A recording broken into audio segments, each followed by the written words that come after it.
الله في الأرضين واللعن الدائم على أعدائهم أجمعين من الآن إلى لقاء يوم الدين. اللهم نور قلوبنا بالقرآن ووفقنا للعمل به. پیش از شروع درس در آستانه میلاد با سعادت صاحب زیارت جامعه کبیره حضرت امام هادی سلام الله علیه هستیم. ولادت این امام همام را به محضر حضرت مهدی ارواحنا له الفدا و همه ارادتمندان اون حضرت به ویژه شما عزیزان تبریک و تهنیت عرض میکنم جهت شادی روح اطهر امام هادی و تبریک به محضر مولایمون حضرت ولی عصر. همه با هم صلوات اهدا میکنیم. اللهم صل علی محمد. خب بحث و گفتگومون رسیده بود به این سوال که روایاتی داریم مبنی بر این که قبل از ظهور حضرت مهدی سلام الله علیه دست به هیچ گونه اقدامی نباید زد. بنابراین تشکیل حکومت بر مبنای ولایت فقیه با این روایات سازگار نیست. گفتیم به خاطر اینکه تحلیل درستی داشته باشیم همه این روایات مبنی بر قیامهای قبل از ظهور حضرت رو مورد کنکاش قرار بدیم. عرض کردیم که این روایات به 3 طایفه قابل تقسیم می باشد. 2 طایفه رو جلسات گذشته عرض کردیم. طایفه اول این بود که امام زمان سلام الله علیه زمان ظهور می کند که جهان پر از فساد شده باشد، پر از ظلم شده باشد. اون موقع امام زمان ظهور پیدا می کند. خب شما که میخواد تشکیل حکومت بدید مانع از این مقدمه ظهور میشوید. بله؟ روایات میگه جهان باید پر از ظلم و فساد بشه تا آقا بیاد. شما که دارید حکومت اسلامی میخواد تشکیل بدید جلوی مقدمه ظهور گرفته میشه. از تشکیل حکومت اسلامی قبل از ظهور کار درستی نیست. هم روایاتش رو خوندیم و هم نقد بر این مسئله رو هم عرض کردیم. دسته دوم روایاتی بود دال بر این بود که هر رایه و پرچمی که قبل از ظهور حضرت حجت ارواحنا له الفدا بلند بشه این پرچم ضلالت و گمراهی، پرچم طاغوت. پس بنابراین ما حق نداریم قبل از ظهور امام زمان یک پرچمی به نام پرچم اسلام بلند بکنیم. این روایات رو هم خوندیم و نقدش رو عرض کردیم. اما دسته سوم که انشاءالله امروز میخوایم ورود پیدا بکنیم تا پیش از آن با هم تذکر دادیم در باب این که میخوام نظر اسلام رو بیان بکنیم واقعا باید یک نگاه به اشراف جامع داشته باشیم، دقیق داشته باشیم تا نظری که میدیم واقعا بگیم نظر اسلامه. برخی آیات رو ببینیم، برخی آیات رو نبینیم، برخی روایات مربوط به اون آیات رو نبینیم، اون برداشت درستی نخواهد بود. لذا نگاه عالمانه اقتضا میکنه که در هر بحثی انسان ورود پیدا میکند جامع وارد بشه، یعنی همه مطالبی پیرامون اون بحث رو ببینه. بعد ما از این روایات این برداشت رو میکنیم. اون وقت است که اگه انسان اون برداشت اگر خطا هم رفته باشه معذوره. اما اگر اون دقت‌های لازم رو نداشته باشه و بخواد یک اظهار نظر بکنه نه، چنین اشتباهی برای انسان عذرآور نیست. اما دسته سوم دسته سوم یادداشت میخواد بفرمایید روایاتی است که دلالت دارند بر این که هر حکومتی پیش از ظهور امام زمان سلام الله علیه تشکیل شود محکوم به شکست است.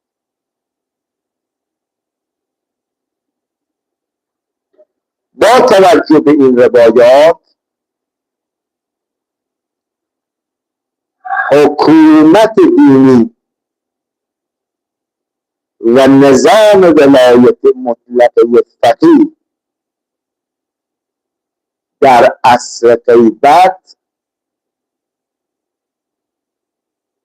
ناموفق خواهد بود و مرضی معصومین علیهم السلام نیست. حتی برخی از روایات مردم را دعوت به سکوت و سکون می کنند و از مشارکت در هر قیامی باز می دارند.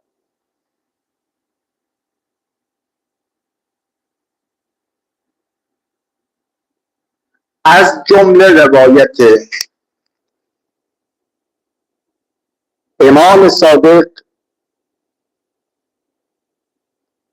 به جناب سدیر می باشد: یا سدیر الزم بیتک.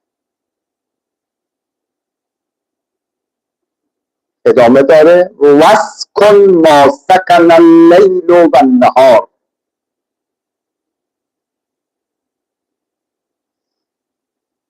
تا آخر روایت.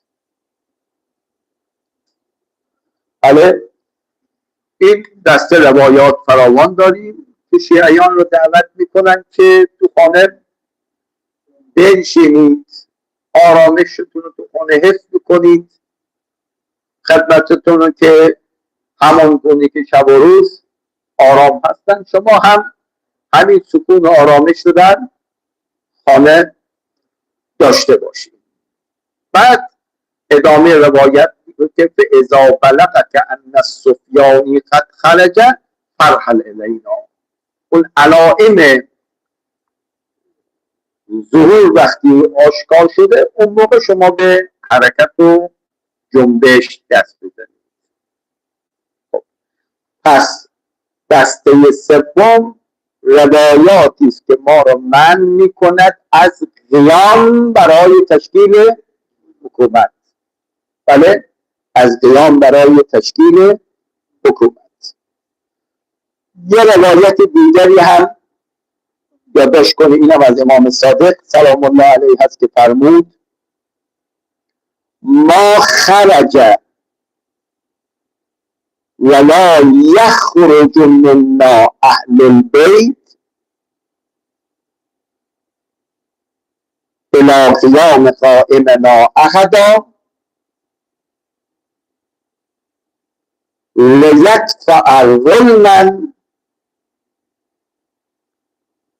او ینعش حقا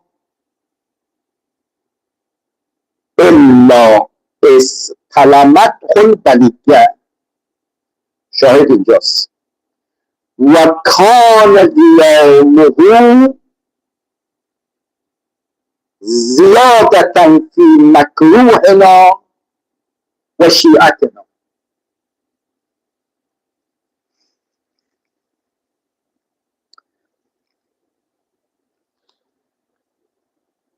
مضمونش اینه که تا قبل از قیام مهدی ما کسی خروج نکرد، دست به قیام نزد، مگر اینکه به مصیبت و بلا دچار می شود و قیام او موجب ناراحتی ما و ناراحتی شیعیان می شود. بله.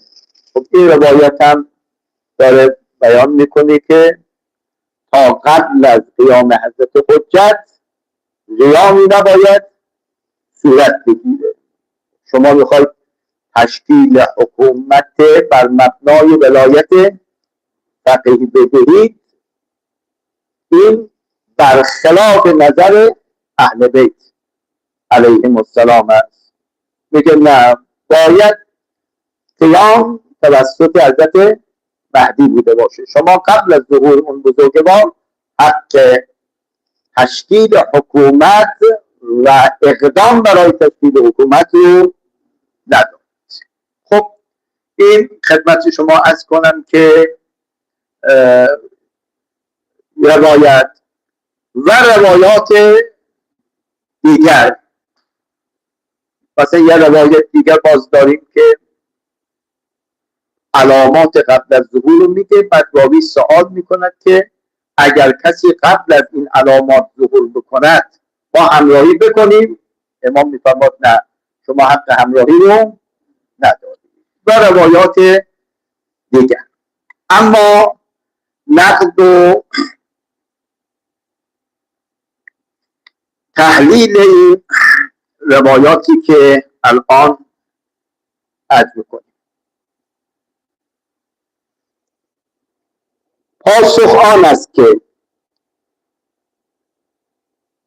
از روایات دیگر استفاده می شود که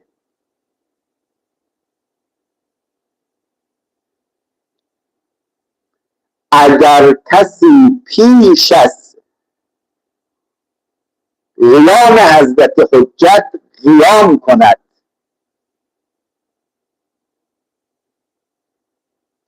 و داعیه امامت داشته باشد و مردم را به خود دعوت کند،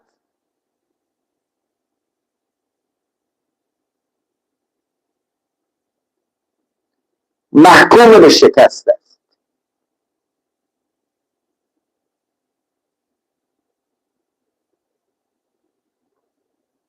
و همچنین روایاتی داریم که کسی قیام کند و امت را دعوت به خود نکند بلکه جامعه را به امام زمان دعوت کند، اما شرایط قیام مهیا نباشد،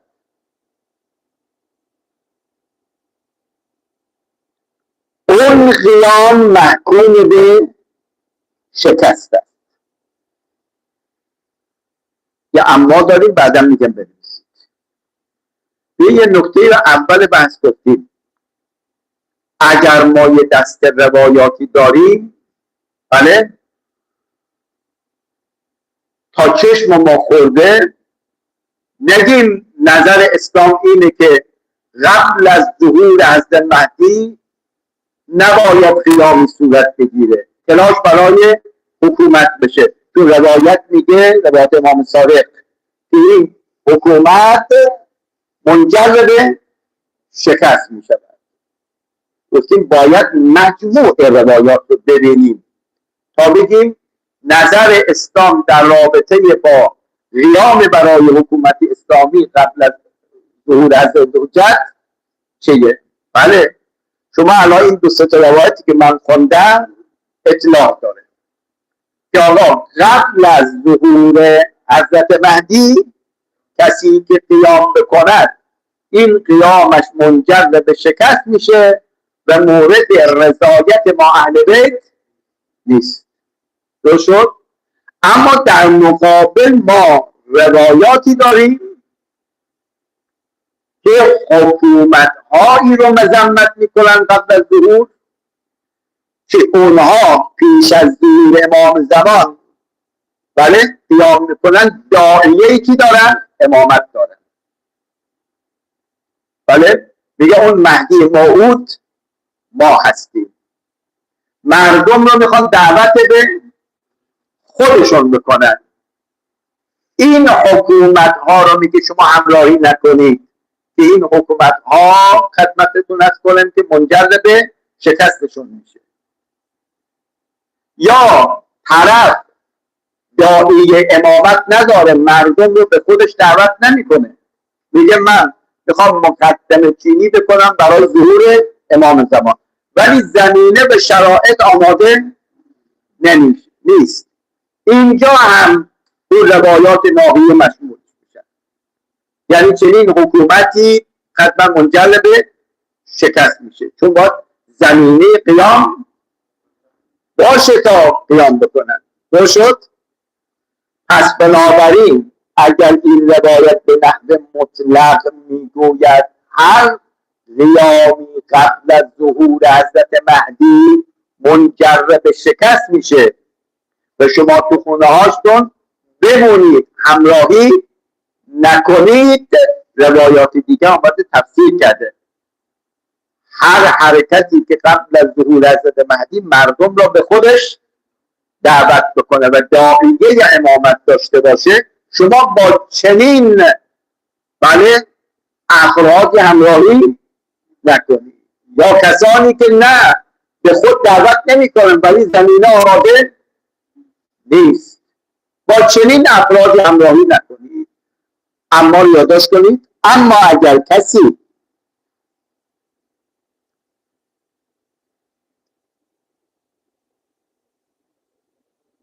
با وجود شرایط قیام کند و مردم را به امام زمان سلام الله علیه دعوت کند، چنین قیامی حتی اگر داعی و دعوت کنندش شهیدم شود، چنین حرکتی منهی عنه فیاض بکن نیست. پس بنابراین قیام برای تشکیل حکومتی که زمین ساز حکومت حضرت ولی السلام الله علیه باشد هیچ منافاتی با آیات و روایات نداره. باید آمدید؟ خب پس بنابراین حتی اگر در این راه آدم شهیدم بده، جانبازم بده، سختی ها هم بده، باز میارزه که انسان میخواد زمین سازی کند برای حکومت دیگر. و شاهد علی ذالک، و شاهد علی ذالک یعنی چی؟ یعنی انسان برای زمین سازی بستر برای تشکیل حکومت، ولی در این راه خسارتم ببینه، شهیدم بشه، جا داره قیام بکنه. و شاهد علی ذالک پاسخ امام سجاد در دروازه شام، در پاسخ مرد شامی که گفت من غلبه، بله من، کی در این جنگ پیروز شد؟ حالا در ظاهر در حادثه کربلا کی پیروز شد؟ بله یزید پیروز شد. امام حسین در این راه شهید شد با اصحابش، زن و بچهش اسیر شد. و به ظاهر هم نگاه میکردی اون عدد کم با اون عدد زیاد با هم سازگار نبودن. اما اگر کسی میخواد یک قیام بکنه، بستر را آماده کنه برای بیداری مردم، میارزه. قیام بکنه برای حفظ دین، میارزه. امام علیه السلام فرمود اذا اردت ان تعلم من غلب، چقدر زیباست، اذا اردت ان تعلم من غلب و دخل وقت الصلاة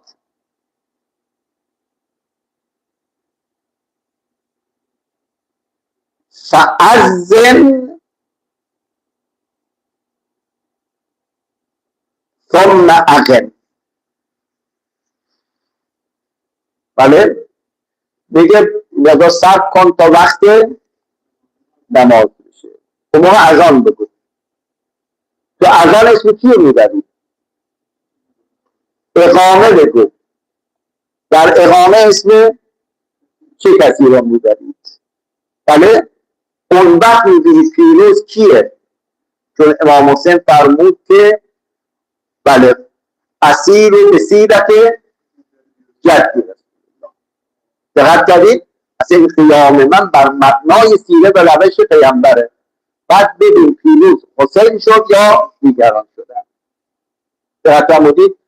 بله خدمتتون از کنم. بنابراین شهادت، اسارت این دلیل بر شکست نیست. پس اصل قیام که زمین ساز شکوفا شدن برخی از ارزش ها بشه، این من بفرمایید. رضا شما برید حادثه کربلا رو ملاحظه بکنید، یک دست میورده امام حسین رو نهی میکردن که شما با این عده و عده در برابر یزید میخواد چیکار کنید؟ شد با اینکه حضرت هم میدونست در ظاهر این خدمتتون از کنم قیام منجر به شهادت خودش میشه، خب دست دادن. چرا؟ که در بعضی موارد اصلا قیام کردن برای بیدار کردن باشه نه تنها مضمون نیست و محکوم نیست بلکه ممدوح هم هست. خب اگر کسی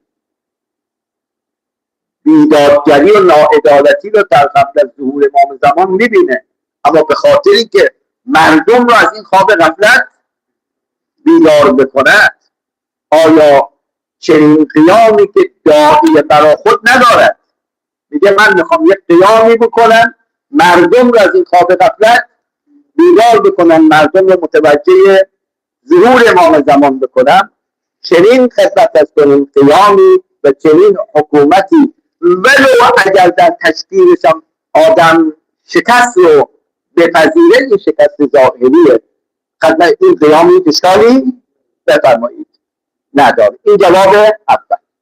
پس اگر ما یک روایاتی داریم که ما را نهی کرده از قیام قبل از ظهور حضرت مهدی، بله اطلاق داره، منتها روایات دیگر داره میاد اینها رو تبیین میکنه که منظور از اون قیام های منهی قیامی است که طرف میخواد مردم رو به خودش دعوت بکنه یا کسانی که داعی مهدویت دارن فرمودید اینها رو میخواد من کنه. به الا اگر حکومتی میخواد بگه آقا ما ادعا نداریم اون حکومت عدالت گستر مهدوی هستیم، نه ما میخوایم زمینه را آماده کنیم برای ظهور حضرت حجت سلام الله علیه.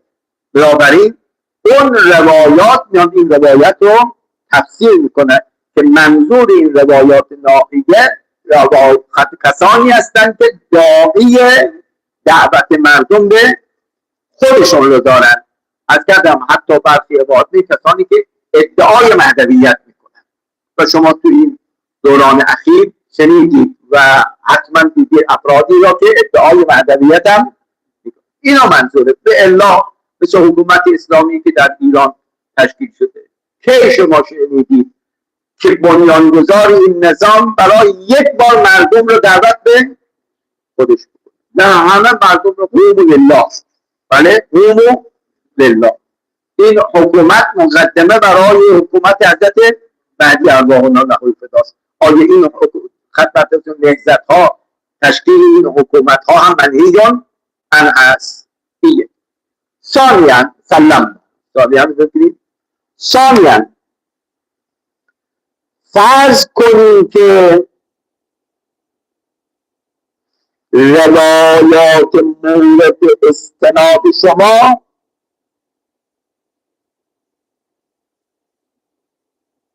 به طور مطلق هر قیامی را قبل از قیام حضرت مهدی محکوم به شکست بداند و آن را نادرست بداند.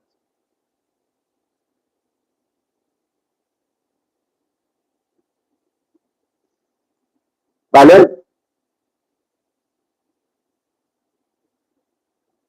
پاسخ آن است که این روایات مخالف با خطوط اصلی و قطعی قرآن و سنت می باشد.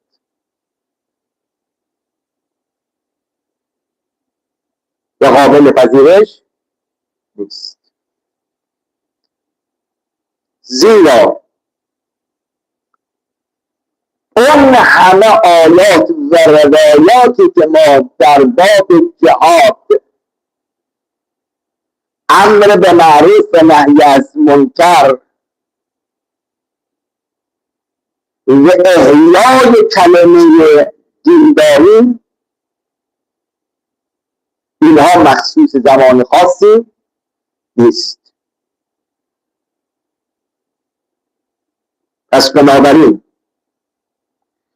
جلوگیری از احیای دین سخن نادرست و قابل پذیرش نیست. آیا پیدا شد؟ دیگه ما این روایت اطلاق میگه. آیا این اطلاق روایاتی که شما میگید با خطوط دو تا قید کردم، خطوط اصلی و یقینی که در آیات و روایات آمده، با آن خطوط اصلی و قطعی سازگار نیست. آیاتی که میگه کسانی که ایمان آوردن یجاهدون فی سبیل الله و کسانی که ایمان نیاورد یجاهدون فی سبیل مؤمنین واقعی رو معرفی میکند، یأمرون بالمعروف و ینهون عن المنکر، کسانی که در صدد احیای دین هستند. درست؟ خب اینا خدمتتون مختص به زمانه؟ بله، مختص به زمان نیست. اینا خطوط کلی قطعی دینه. خب شما میگید که از اصل غیبت صغرا تا زمانی که امام زمان سلام الله علیه میخواد بیاد، تمام این خطوط قطعی و اصلی دین باید تعطیل بشه. و چقدر کاربرد داشته؟ 10 سال حکومت پیغمبر، 5 سال حکومت امیرالمؤمنین، 10 ماه حکومت امام مجتبی. بعد همه اینها باید تعطیل بشه تا انشاءالله امام زمان بیاد. یعنی واقعا این همه آیاتی که درباره جهاد داریم، امر به معروف داریم، نهی از منکر داریم، دیگه این روایات میاد جلو اون همه خطوط قطعی و اصلی دین رو میگیرد. اینو فکر نکنم هیچ فقیهی ملتزم به این جواب تو.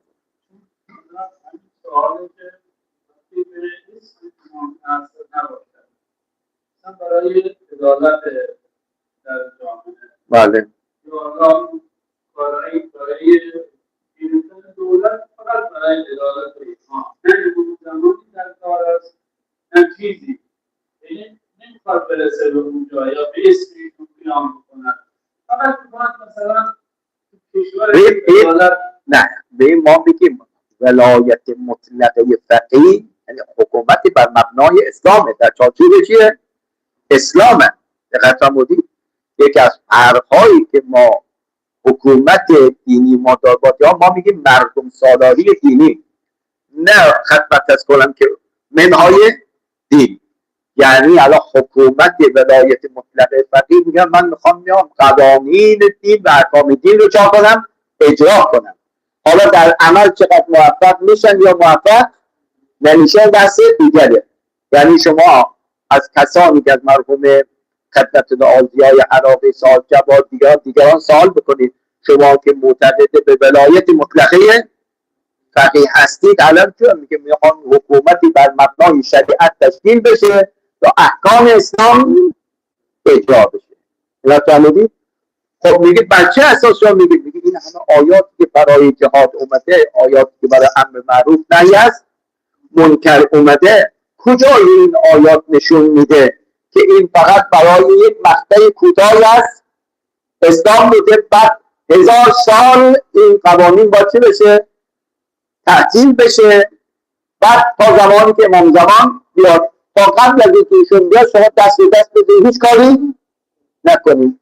میگید دست به دست هم بگذارید با این روح قوانین مسلمی که در قرآن و آیات هست سازگار نیست.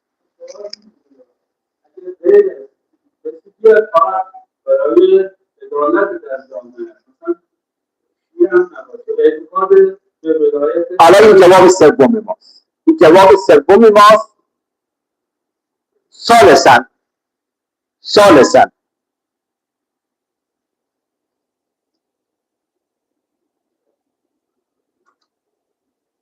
اگر در عصر غیبت حکومت دینی نباشد،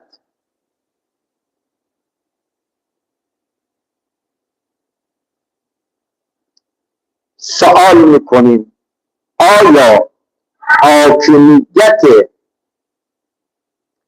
قوانین غیر دینی و افراد ناصالح بر مردم مسلمان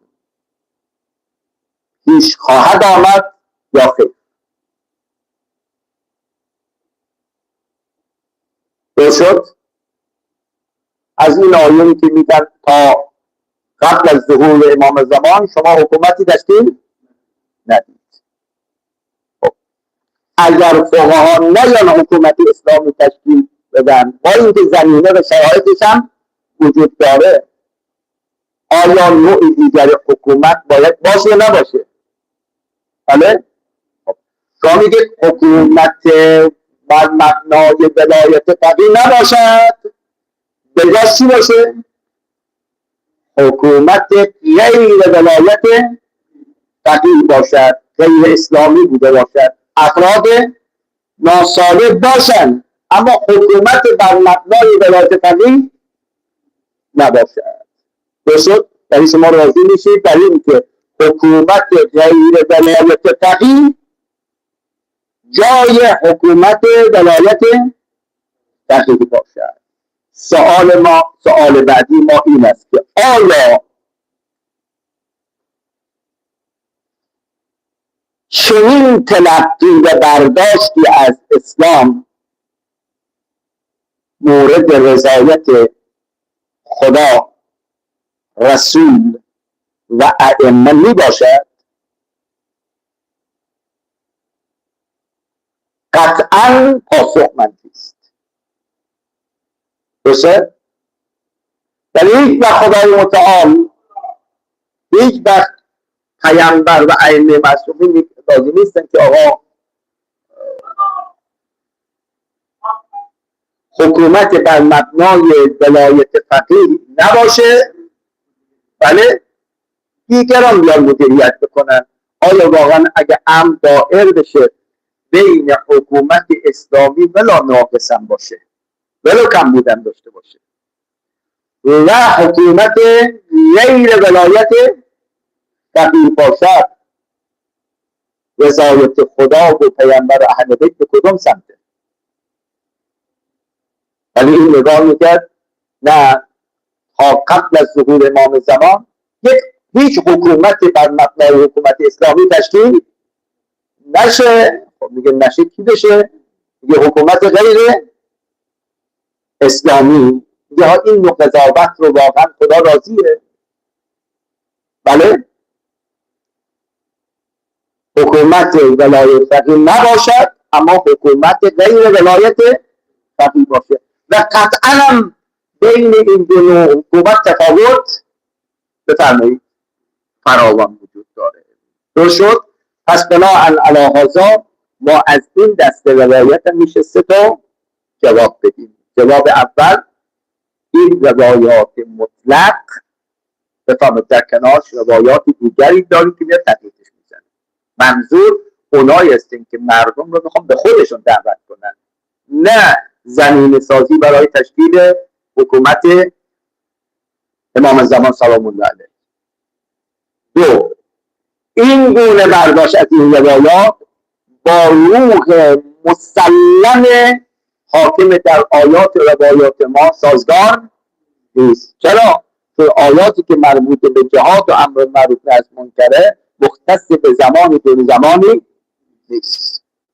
ثالثاً شما دارید ترجیح مرجو بر راجع میدید، یعنی قبل از ظهور امام زمان حکومتی بر مبنای ولایت فقیه نباشد، به جاش حکومت غیر ولایت فقیه باشد، در حالی که تفاوت بین این دو حکومت قطعا که تفاوت فاحشی هست. چرا؟ چون به تعبیر از دوستان جواد آموزی فرمود حکومت بر مبنای ولایت فقیه یعنی حکومت بر مبنای فقه. دقت کردید؟ یعنی شما میخواد قوانین اسلام رو جاری کنید. شما میگید حکومت بر مبنای اجرای قوانین اسلام نباشه، دیگرانی بیان که از اسلام بویی نبودن هر کاری که میخوان بفرمایید انجام میدن. این میشه راضی شدن به مرجوع و رها کردن راجح میشود و ترجیح مرجوع بر راجح هم صحیح نیست. بناء علی هذا اون دست روایاتی که میگوید قبل از ظهور امام زمان دست به هیچ کاری نزنید، منظورش به اون حکومت هایی است که مردم میخوان دعوت به خود بکنن، نه زمین ساز حکومت حضرت مهدی ارواحنا له الفدا باشند. اینم یک سوال و اشکال و پاسخ. بنابراین ما روایات رو 3 دسته کردیم، هر 3 دسته رو آوردیم و نقدشون رو هم بیان کردیم. اما سوال بعدی رو مطرح کنیم و انشاءالله اگر خدا عمری به ما مرحمت بکند پاسخش رو میذاریم برای جلسه آینده. سوال این است که از روایات استفاده می شود. باز روایات وظیفه فقها در اصل غیبت فقط افتاء است و اگر قدری مسامحه شود قضاوت است نه حاکمیت. نظریه ولایت مطلقه فقیه با این روایات هم سازگار نیست. درست شد؟ آها ما میخوام ببینیم وظیفه علما در اصل غیبت چیه؟ درست شد؟ دیگه نگاه کنید توبیه حضرت حجت نگاه کنید من کان من الفقهاء چی بعد میگه فلل عوامع یقلدون. آیه گوشه بشی فتوا بده مردم ازت تقلید کنن، یا بر اساس اون روایاتی که اول خوندیم 2 نفر با هم نزاع کردن اومدن پیش شما بیاد چه کنید؟ قضاوت بکنید. پس روایات اومدن وظایف علما رو در اصل غیبت مشخص کردن. وظیفه فقها در اصل غیبت افتاء هست و قضا، نه تشکیل حکومت. نظریه ولایت فقیه با این روایات سازگار نیست. پس بنابراین طرفداری است، ولی نظریه ولایت مطلقه فقیه با این روایات نمیسازد. درست و نظریه درستی. اینم سوال دیگر. با انشاءالله باید فردا این روایات رو بیاریم، دقت کردید آیا این روایات به نحو به شرط لاست؟ این جهت دارم میگم، یعنی میگه فقها فقط باید همین کار رو انجام بدن لا غیر. بله، در عصر غیبت فقهای جامع الشرائع فقط باید فتوا بدن لا غیر، یعنی تشکیل حکومت جایز نیست. یا اون روایاتی که میگوید فقها در عصر غیبت باید منصب قضا داشته باشن، یعنی منصب قضا داشته باشن لا غیر. و دیگر این روایات به شرط لاست یا این روایات لا به شرطه. لا به شرط یجتمع او مع الف شرط.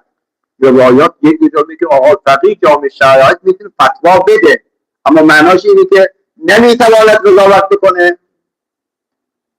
روایتی میگه فقیه جامع شرایط قضاوت بکنه، معناش اینه که حق تشکیل حکومت ندارد. آقایونی که مخالف با نظریه ولایت فقیه هستند از روایات استفاده به شرط لا میکنن، ولی آقایون که معتقد به نظریه ولایت مطلق فقیه هستند با ادله میگن نه این روایات لا به شرطه. بله، بعد میگه از جمله وظایف طرف، مثل اینکه میگه شخصی که فقیه هست بله فتوا بده، اما نمیتواند خطیبم باشه، بله نمیتواند فلان کارم باشه. ببین عالمانه میگم وارد شدن این هاست که از مفاد روایات چی برای استفاده میکنی؟ ببین الان از داریم بحث اصولی استفاده میکنیم. مفاد این روایات به شرط لاست یا مفاد این روایات لا به شرطه. مخالفین میگن به شرط لاست، موافقین ولایت مطلق فقیه میگن لا به شرطه. و این بود این میدان فردا این روایات رو بررسی بکنیم آیا مفادشون به شرط لاست یا لا به شرطه. ان شاء الله فردا. و صلی الله علی سیدنا محمد و آل محمد. صلی علی محمد و آل محمد. آقای حمیدی این مطلب الان به ذهنم زد، به شرط یا لا به شرط